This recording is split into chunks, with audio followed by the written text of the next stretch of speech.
आज है 22 जनवरी और 22 जनवरी यानी एक हिंदू धर्म और भारत के लिए बहुत ही खास दिन है। आज प्रभु श्री राम की प्राण प्रतिष्ठा का दिन और आज से मैंने एक नया विजन शुरू किया है। इसके थ्रू मैं एनसीईआरटी की लगभग प्रयास करूंगा कि हर सब्जेक्ट को आपको क्लास से 12 तक की एनसीईआरटी की समरी पूरी प्रोवाइड कर दूं और कम से कम टाइम में आप देखोगे कि एक एक चैप्टर को आपके मैं कितनी स्पीड से खत्म करता हूँ, क्योंकि इस टाइम पे बेसिकली आप किसी भी एग्जाम की प्रिपरेशन कर रहे हो। खासकर मैं देखूंगा अभी बीपीएससी के दो पॉइंट 1 और पॉइंट 2 दो दो एग्जाम हुए और उसमें ज़्यादातर जो क्वेश्चन का बेस था वो एनसीईआरटी बेस था। तो यानी कि जो क्वेश्चन अब आजकल के जो भी किसी भी एग्जाम के आप प्रिपरेशन कर रहे हो, आप देखोगे यूपीएससी वाले या यूपीपीसीएस वाले सभी एग्जाम्स वाले कैंडिडेट्स एनसीईआरटी को पूरा तवज्जो देते हैं और एनसीईआरटी को ही लगातार वो पढ़ रहे हैं। इसमें कम से कम टाइम पे आप एनसीईआरटी को समरी को कवर कर लेंगे। तो पहला टॉपिक आपका बुक का नाम हमारा है पृथ्वी और हमारा आवास, और इसका जो पहला चैप्टर है वो है क्लास 6 का, वो है सौर मंडल में पृथ्वी, यानी पृथ्वी जो हमारी है सौर मंडल में। इसके अंतर्गत हम लोग सौर मंडल के बारे में पूरा डिस्कशन करेंगे और पूरी चीज़ों को समझेंगे। देखिए, सबसे इसका मेन पॉइंट यहाँ पे हम इसमें इसमें इस पेज के अंतर्गत आपको 3 से 4 फैक्टर्स मिलेंगे जो आपके एग्जामिनेशन के लिए काफ़ी इंपॉर्टेंट है। यही कि सबसे इंपॉर्टेंट पॉइंट ये आपको नोटिस करने को मिलेगा कि आपकी जो पूर्ण चंद्रमा वाली रात होती है वो आपकी पूर्णिमा होती है, और आपकी जो छोटे चंद्रमा वाली रात होती है अमावस्या होती है। अब देखो कि अमावस्या के दिन ही आपकी आप देखेंगे कि अमावस्या के दिन ही आपका सूर्य ग्रहण होता है और आपका जो चंद्र ग्रहण होता है वो पूर्णिमा के दिन होता है।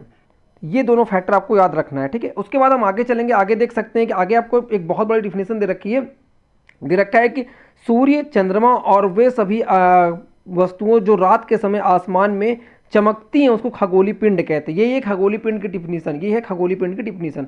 उसके आगे देखेंगे अगला एक फैक्टर है कि कुछ खगोलीय पिंड बड़े आकार वाले तथा गर्म होते हैं। जो खगोलीय पिंड होते हैं ये बेसिकली गर्म होते हैं और ये गैसों के बने होते हैं। इनके आसपास क्या होता है कि इनके आसपास ऊष्मा और प्रकाश होता है और ये बड़ी मात्रा में ऊर्जा को उत्सर्जित करते हैं। इन खगोलीय पिंडों को क्या कहते हैं? तारा कहते हैं। और सूर्य एक तारा, ये क्वेश्चन बहुत बार आ चुका है, सूर्य क्या है? या तो लोगों को लगता है ग्रह है, लेकिन नहीं, सूर्य एक तारा है। पिछले क्वेश्चन में आप बीपीएससी 2.0 में आपने देखा होगा कि सूर्य पूछा था कि किस तरह का प्रकाश है, लाल प्रकाश है, हरा प्रकाश है, सफेद प्रकाश। इस तरह से क्वेश्चन आपको देखने को कह रहा है कि रात के समय चमकते हुए अनगिनत जो तारे हमको दिखाई देते हैं, जो सूर्य की तरह ही दिखाई देते हैं, लेकिन ये हमसे क्या होता है, अत्यधिक दूरी होने के कारण हमको बहुत छोटे दिखाई देते हैं और इसका जो ऊष्मा और प्रकाश होता है वो हमको महसूस नहीं होता, क्योंकि ये अत्यधिक छोटे दिखाई देते हैं। कॉमन सी बात है, जब हम लोग देखते हैं कि पृथ्वी से देखते हैं कि आकाश में एक एरोप्लेन वगैरह उड़ते हुए देखते हैं तो वो होता तो रियल में काफ़ी बड़ा आकार का, लेकिन जब हम पृथ्वी से देखते हैं क्योंकि डिस्टेंस जब ज़्यादा होती है किसी भी वस्तु की तो हमको काफ़ी छोटी दिखाई देती है। तो यही चीज़ कह रहा है कि ये अत्यधिक जो सूर्य के समान तारे दिखाई देते हैं वो, लेकिन वो क्या होते हैं कि होते तो साइज में बड़ा है लेकिन वो काफ़ी छोटे दिखाई देते हैं। उसके साथ कह रहा है कि आगे देखोगे आप, तो कह रहा है कि जो रात्रि के समय आसमान की ओर देखते समय आप तारों के विभिन्न जो समूह दिखाए, जो तारों के बहुत सारे समूह दिखाई देते हैं, उसको क्या कहते हैं? नक्षत्र मंडल कहते हैं। उसको आप नक्षत्र मंडल कहते हैं। और ये आप दो एग्जाम्पल बिल्कुल रट्टा मार लीजिए नक्षत्र मंडल के। कौन से?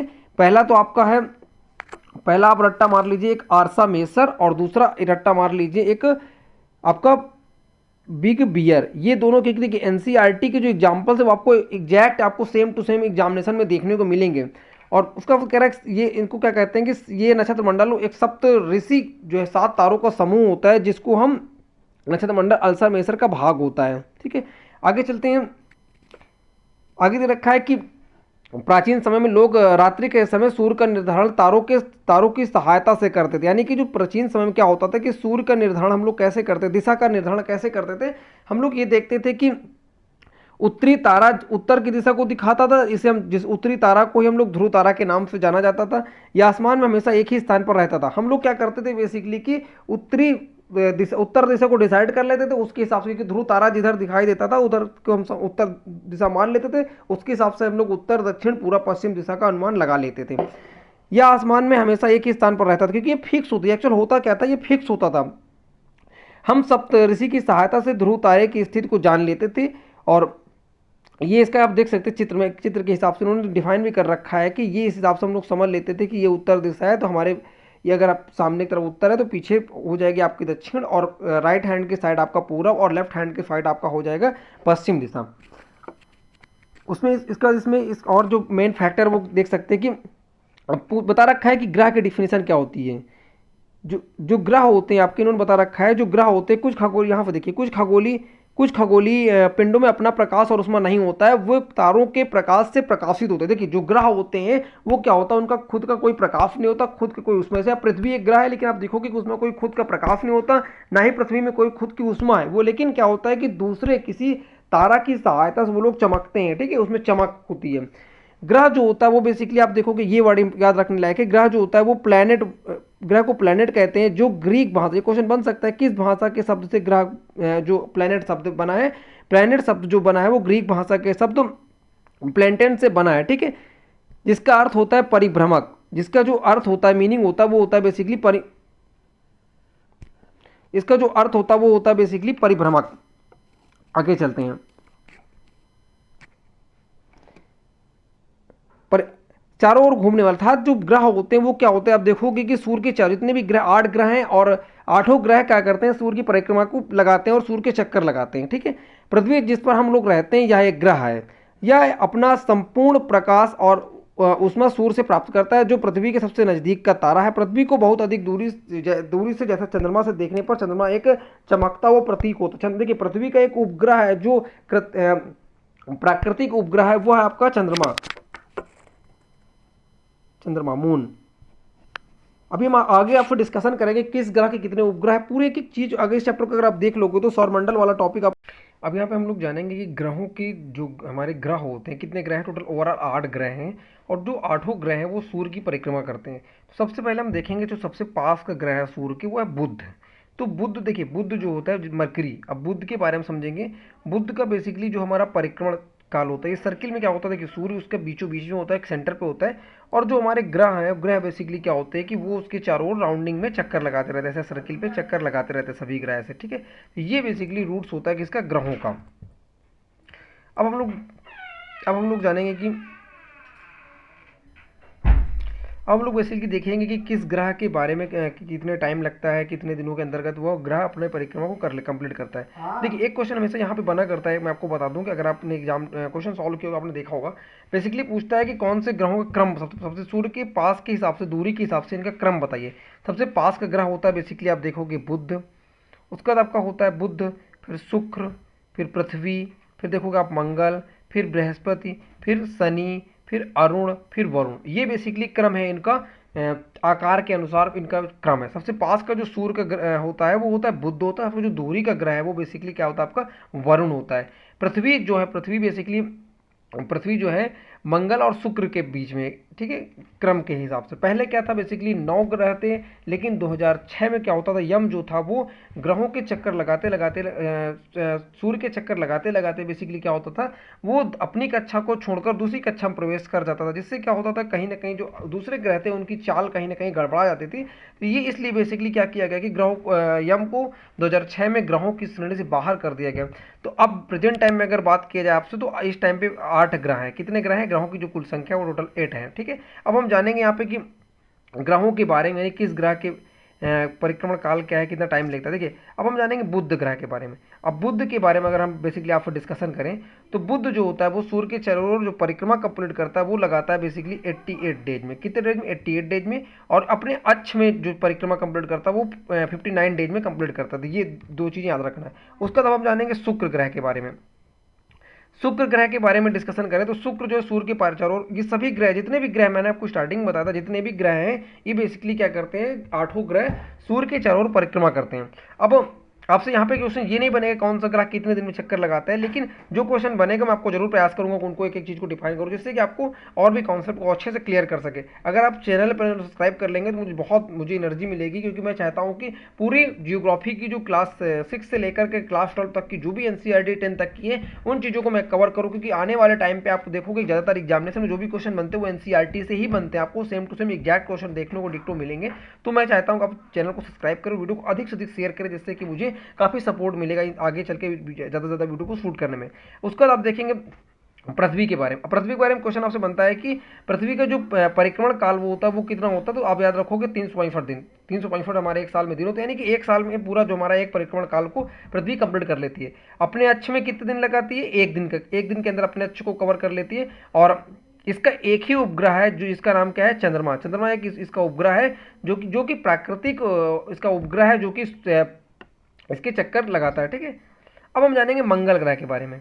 मंगल ग्रह के देखिए इसमें तो नहीं दे रखा क्योंकि क्लास 6 की एनसीईआरटी आगे आप जैसे 7, 8, 9, 10 में पढ़ेंगे आप खुद देखोगे कि आपको मिलेगा इसके ग्रहों के बेसिकली उपग्रह कितने हैं, ठीक है। मैं बेसिकली बता देता हूँ आपकी जानकारी, लेकिन जैसे आगे भी मिलता रहेगा मैं फिर आपको रिवाइज करा देता हूँ दूंगा, ठीक है। अब मंगल ग्रह की बात करें तो मंगल ग्रह जो है इस पे आपसे इस तरह क्वेश्चन नहीं बनते हैं कि कितने टाइम पे कंप्लीट करता है अपने परिक्रमण को। क्वेश्चन जो बेसिकली आपको बनता है वो ये बनता है कि अपने मंगल ग्रह के कितने उपग्रह है, तो इसके 2 उपग्रह है। ये आप देख सकते चंद्रमा लिखा है ना, इसका मतलब 2 उपग्रहों के बारे में बता रहा है। 2 उपग्रह है जिसमें से एक का नाम है फोबोस और दूसरे का नाम है डीमोस। फोबोस और दूसरा है डीमोस, 2 उपग्रह है इसके, ठीक है। अगर आपसे पूछे कि कौन से ऐसे ग्रह हैं जिनके उपग्रह नहीं है, तो आप उत्तर दोगे बुध और शुक्र। बुध और शुक्र 2 ऐसे ग्रह हैं जो बेसिकली क्या है कि इनके कोई उपग्रह नहीं है।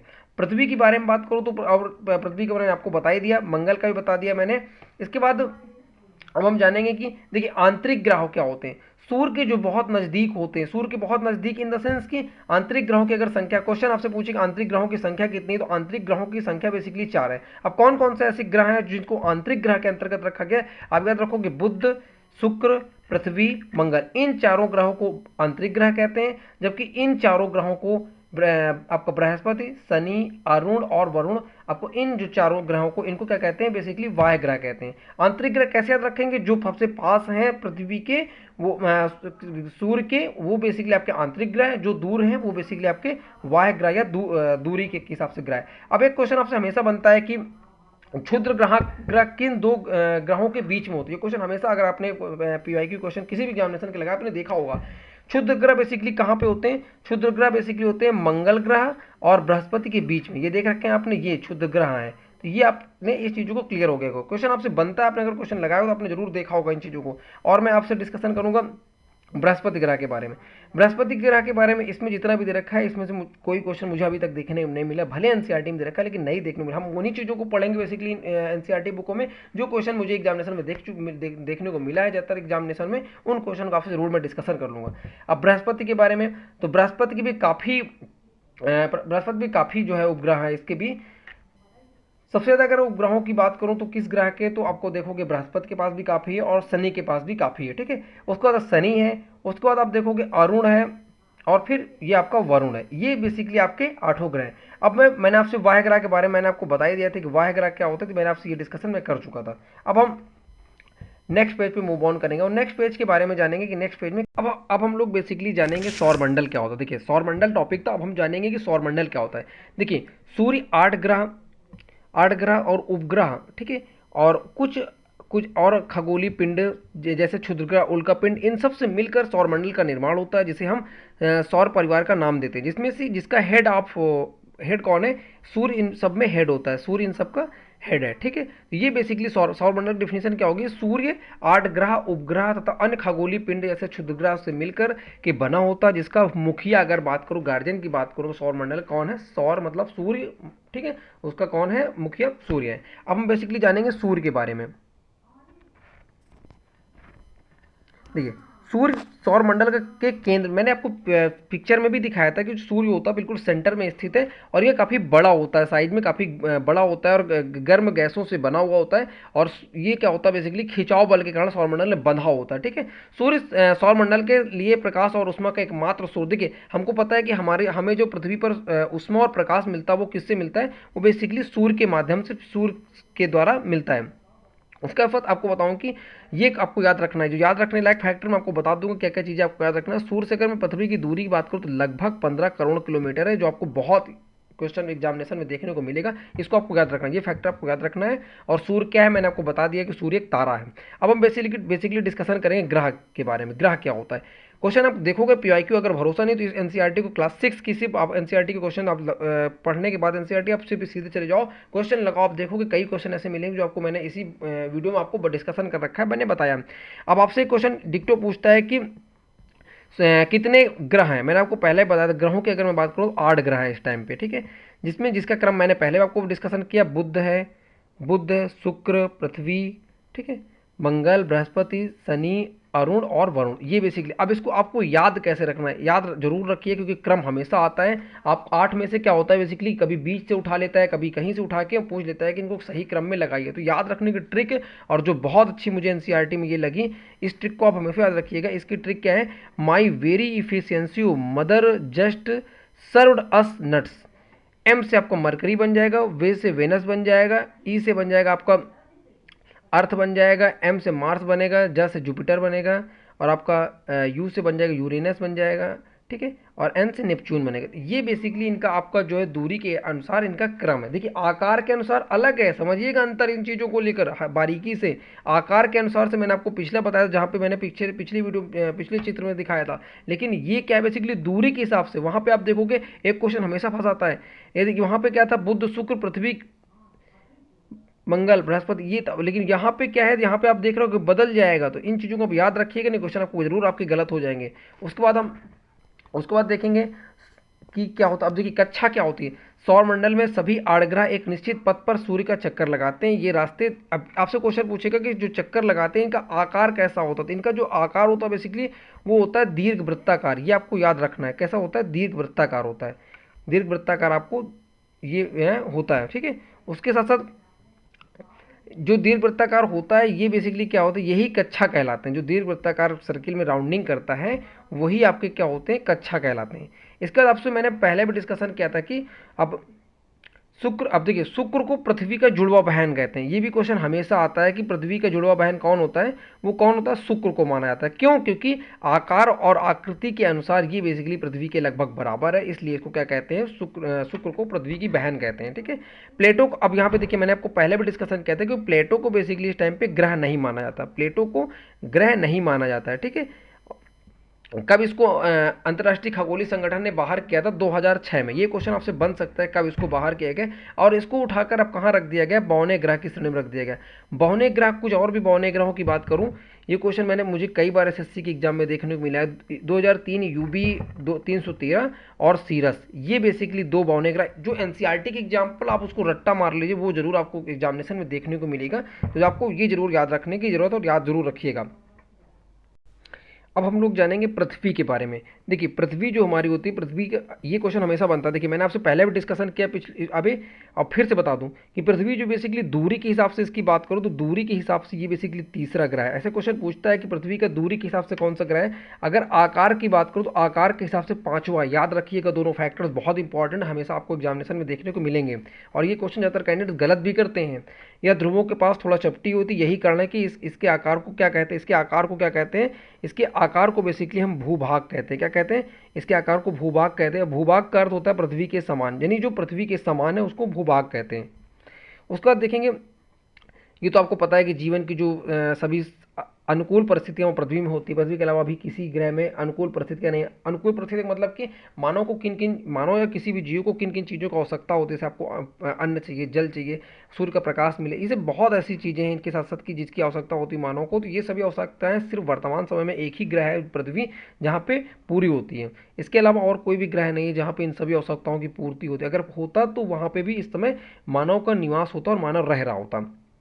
आगे एक फैक्टर याद रखना है, अंतरिक्ष। अंतरिक्ष, ये क्वेश्चन हमेशा पूछता है कि अंतरिक्ष से देखने पर पृथ्वी कैसी दिखाई देती है, किस रंग की दिखाई देती है। तो अंतरिक्ष से देखने आप देखोगे पृथ्वी नीले रंग की दिखाई देती है। क्यों, क्योंकि जो हमारा लगभग हमारे पास क्या है कि पृथ्वी पर 2/3 पानी भरा हुआ है, ठीक, सतह पानी ढका हुआ है। पृथ्वी को, एक क्वेश्चन ये हमेशा आता है कि पृथ्वी को किस ग्रह के नाम से आता है, तो पृथ्वी को नीला ग्रह। नीला ग्रह क्यों कहते हैं, पृथ्वी क्या है बेसिकली कि जब हम अंतरिक्ष से देखते हैं तो ज़्यादातर पानी भरा होता है। पानी भरा होता है तो प्रकाश के परावर्तन के कारण जो है बेसिकली पृथ्वी हमारी नीली दिखाई देती है। ये आपको फैक्टर्स, ये सभी फैक्टर्स याद रखना है। एक ये क्वेश्चन याद रखना है कि नील आर्मस्ट्रांग पहले व्यक्ति थे। आपको पता होगा कि नील आर्मस्ट्रांग पहले व्यक्ति थे जिन्होंने 20 जुलाई 1969 ईस्वी को सबसे पहले चंद्रमा पर सतह पर कदम रखा था। तो ये याद रखना है कि नील आर्मस्ट्रांग जो है पहले व्यक्ति जिन्होंने 20 जुलाई 1969 ईस्वी को चंद्रमा पर पहला कदम रखा था। ये आपको याद रखना है।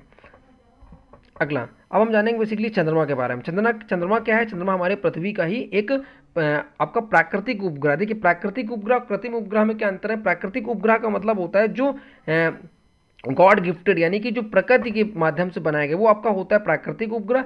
जबकि कृत्रिम उपग्रह की बात करो तो कृत्रिम उपग्रह का मतलब होता है यानी कि मैन मेड, यानी कि जो मानव बना। जैसे अभी चंद्रयान 3 लॉन्च किया गया, चंद्रयान 2 लॉन्च किया गया, इस तरह से जो हमारे होते हैं वो बेसिकली क्या होते हैं, मानव मेड होते हैं। और जो प्राकृतिक होता है वो बेसिकली क्या होता है, जो कि गॉड गिफ्टेड है, जो प्रकृति ने खुद बनाकर दिया है, वो सब उपग्रह हमारे प्राकृतिक उपग्रह के अंतर्गत आते हैं। अब देखिए चंद्रमा के बारे में आपको याद क्या रखना है कि चंद्रमा का जो व्यास होता है वो बेसिकली कितना होता है, चंद्रमा का जो व्यास होता है वो होता है हमारा पृथ्वी के व्यास का 1/4। ये आपको याद रखना, पृथ्वी के व्यास का 1/4 है, ठीक है। उसका अर्थ आपको याद रखना है कि पृथ्वी से और अर्थ से और चंद्रमा के बीच की जो डिस्टेंस की अगर मैं बात करूं तो आपको पता भी होगा शायद 3,84,000 किलोमीटर की डिस्टेंस है। इतनी डिस्टेंस के बाद हम पृथ्वी से अगर इतनी दूरी कवर कर लें तो हम चंद्रमा तक पहुंच जाएंगे। पृथ्वी से सूर्य और चंद्रमा की दूरी की तुलना कर सकते हैं, यानी कि कह रहे हैं आगे हम जानेंगे उपग्रह क्या होते हैं, ये भी आपको जानना इंपॉर्टेंट। उपग्रह क्या होते हैं, बेसिकली उपग्रह की बात करो तो उपग्रह एक खगोलीय पिंड है जो ग्रहों के चारों ओर उसी तरह चक्कर लगाता है जिस तरह से ग्रह सूर्य के चारों। देखिए उपग्रह के बेसिकली क्या होता है, मैं चित्र के माध्यम से समझाता हूँ आपको। मान लीजिए ये सूर्य है, ये अगर सूर्य है तो जो हमारे ग्रह हैं ये आपका बुध है, पृथ्वी है, ठीक है, शुक्र है, मंगल है, सब ग्रह। ये बेसिकली क्या है कि सूर्य के चारों ओर चक्कर लगाते रहते हैं ऐसे, ठीक। ये बेसिकली ऐसे राउंड पे चलते रहते हैं। क्लियर हो गया। अब उपग्रह जो होते हैं बेसिकली, अब उपग्रह की अगर मैं बात करूं तो उपग्रह हमारे क्या होते हैं, अब जैसे उपग्रह ग्रहों के चक्कर लगाते हैं। ये आपका अगर कोई भी ग्रह है, मान लीजिए कि अर्थ है यानी पृथ्वी है, अब पृथ्वी है तो इसका एक उपग्रह कौन सा, चंद्रमा। अब चंद्रमा इसकी क्या होता है, राउंड में चक्कर लगाता है। कैसे याद रखोगे, ग्रहों के चारों ओर चक्कर लगाता है, सॉरी पृथ्वी के चारों ओर, सूर्य के चारों ओर चक्कर लगाता है कौन, आपका सभी ग्रह। कितने ग्रह हैं, 8। अब ग्रहों के चक्कर कौन लगाता है, उपग्रह। बहुत सीधे तरीके से आपको याद रखना है। मैंने आपको ये इस पॉइंट को मैं पहले डिस्कशन कर चुका हूँ कि मानव निर्मित उपग्रह क्या होते हैं, मैंने आपको बता दिया, ठीक है। अब आगे अब हम लोग बेसिकली चंद्रमा से रिलेटेड चीज़ें और भी डिस्कशन करेंगे। चंद्रमा पृथ्वी का एक चक्कर कितने दिन लगाता है, तो चंद्रमा बेसिकली पृथ्वी का चक्कर लगाता है वो कितने दिन लगाता है, 27 दिन में। ये थोड़ा सा याद रखिएगा, कहीं कहीं क्वेश्चन मेरे को एक का दुक्का देखने को मिला, लेकिन फिर भी आप याद जरूर रखिएगा। पृथ्वी से हमें चंद्रमा का केवल एक ही भाग दिखाई पड़ता है। चंद्रमा की परिस्थिति जीवन के अनुकूल नहीं। देखिए चंद्रमा पर मानव नहीं रह सकता, क्यों, मैंने आपको बता दें अनुकूल का मतलब क्या होता है, मैंने आपसे डिस्कशन कर लिया पहले ही। एक ही फतह पर पर्वत मैदान गड्ढे हैं जो चंद्रमा की फतह पर छाया बनाते हैं। पूर्णिमा के दिन चंद्रमा पर इसकी छाया को देखा जाता है। किस दिन देखा जाता है, पूर्णिमा का दिन, याद रखिएगा। पूर्णिमा के दिन क्या होता है, चंद्र ग्रहण होता है। और सूर्य ग्रहण कब होता है, अमावस्या के दिन, ये आपको याद रखना। अब हम जानेंगे क्षुद्र ग्रह क्या होते हैं। क्षुद्र ग्रह बेसिकली क्या होते हैं, क्षुद्र ग्रह तारों ग्रहों एवं उपग्रहों के अतिरिक्त असंख्य छोटे छोटे पिंड सूर्य के चारों ओर चक्कर लगाते हैं। इनको हम बेसिकली क्या कहते हैं, क्षुद्र ग्रह कहते हैं। याद रखिएगा, तारों ग्रहों उपग्रहों के अतिरिक्त, इन सब के जो अतिरिक्त असंख्य ऐसे छोटे छोटे पिंड हैं जो सूर्य की ओर चक्कर लगाते हैं, वो क्षुद्र ग्रह हैं। ये मैंने आपको ये पहले बताया था कि ये किन दोनों ग्रहों के बीच रहते हैं, तो मंगल और बृहस्पति ग्रहों के बीच में पाए जाते हैं। और वैज्ञानिकों के अनुसार क्षुद्र ग्रह के ही भाग होते हैं। क्षुद्र ग्रह किसके भाग होते हैं, ग्रह के ही भाग होते हैं, जो कि बहुत पहले विस्फोट के बाद ग्रहों से टूटकर अलग हुए थे। ये बेसिकली क्षुद्र ग्रह जो हुए थे वो टूट करके ग्रहों से ही टूट करके अलग हुए थे। अब हम जानेंगे उल्का पिंड क्या होता है। उल्का पिंड की बात करूं तो देखिए, सूर्य के चारों ओर चक्कर लगाने वाले पत्थरों के छोटे छोटे जो टुकड़े होते हैं उनको उल्का पिंड कहते हैं। आपको इतना ही याद रखना उल्का पिंड से रिलेटेड कि ये जो छोटे छोटे पिंड होते हैं वो बेसिकली आपको उल्का पिंड कहलाते हैं। किसके, सूर्य के चारों ओर चक्कर लगाने वाले पत्थरों के छोटे टुकड़े जो होते हैं वो बेसिकली आपके उल्का पिंड कहलाते हैं। इतना ही याद रखें, इसके अलावा कुछ इसमें नहीं आता उल्का पिंड से रिलेटेड है। अब हम जानेंगे कि हमारी सौरमंडल का क्या नाम है।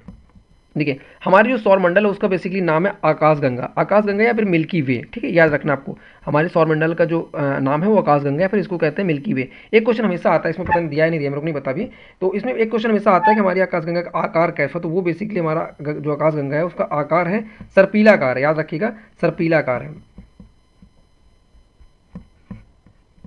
आगे देखेंगे। अब देखिए अब यहाँ पे एक चीज़ और भी मैं आपको बोलूँगा कि आकाशगंगा करोड़ों तारों, बादलों और गैसों की एक प्रणाली है। इस प्रकार लाखों लाखों आकाशगंगाएं मिलकर एक ब्रह्मांड का निर्माण करती है। कि ब्रह्मांड एक बहुत बड़ा वर्ड है जिसपे क्या है, लाखों करोड़ों आकाशगंगाएं हैं, लाखों करोड़ों सूर्य हैं, लाखों करोड़ों तारे, इस तरह बहुत सारे लाखों करोड़ों संख्या में जिसको ब्रह्मांड कहते हैं। ब्रह्मांड की विशालता की कल्पना करना अत्यधिक कठिन। मैंने आपको बताया कि बहुत बड़ा वर्ड है, इसमें चक्कर में नहीं पड़ना है। ये था बेसिकली ओवरऑल चीज़ें। इसके बाद हम और जानेंगे ब्रह्मांड के बारे में। बस ये था बेसिकली ओवरऑल, और भी कुछ अगर इसमें है तो बस इतनी ही चीज़ें एनसीईआरटी, अगर आप क्लास 6 की एनसीईआरटी की, मैं इस चैप्टर को पूरा फिनिश कर दिया और एनसीईआरटी क्लास 6 में इतनी ही चीज़ें थी, तो मुझे लगता है कि मैंने कम से कम टाइम में आपको पूरी चीज़ों को देने ट्रांसफर करने का प्रयास किया। वीडियो कैसे लगे जरूर कमेंट करिएगा और चैनल पर सब्सक्राइब कर लीजिए। जितनी ज़्यादा अच्छा सपोर्ट मिलेगा आपको, तो मैं चाहूँगा कि फिर मैं पूरे चैप्टर को कंप्लीट करता चला हूँ इसी वे में, जो कि हर एग्जामिनेशन में आप देखोगे आपके लिए इंपॉर्टेंट है। Thank you watching for my video.